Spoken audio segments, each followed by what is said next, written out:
The US Secretary of State is continuing his tour of the Middle East as he tries to prevent the war between Israel and Hamas from widening into a regional conflict.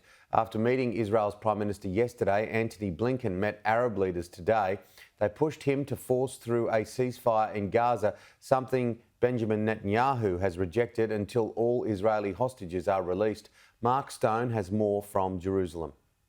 He was here in Israel yesterday, where he met the Israeli leader and the war cabinet, and now he has spent today in Jordan, in Amman, the capital, at the invitation of the King of Jordan, King Abdullah, where he has met both Arab foreign ministers, but some Arab leaders as well, including the Qatari Prime Minister and the Lebanese Prime Minister, primarily to do two things: to discuss how to prevent this conflict from spiralling. I think I would say right now that while still a massive concern, it is not the immediate concern.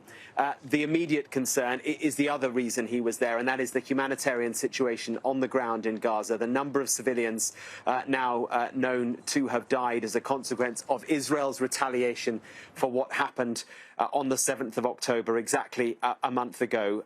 There is extreme unease right around the region and well beyond about the devastation in Gaza. And I think, look, Antony Blinken would have wanted to have been able tonight to announce that a humanitarian pause, as he put it, could be fixed, could happen, to allow aid to get in and to allow civilians to leave. He hasn't been able to do that. In fact, the Rafah crossing, that point at the southern end of the Gaza Strip, hasn't even been open at all today, even though there were many international passport holders who were waiting to get out.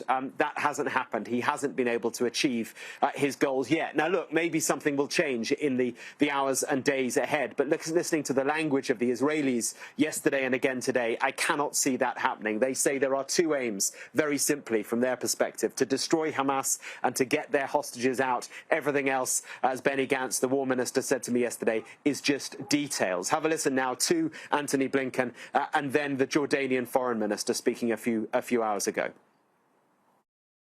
We believe pauses can be a critical mechanism for protecting civilians, for getting aid in, for getting foreign nationals out, while still enabling Israel to achieve its objectives.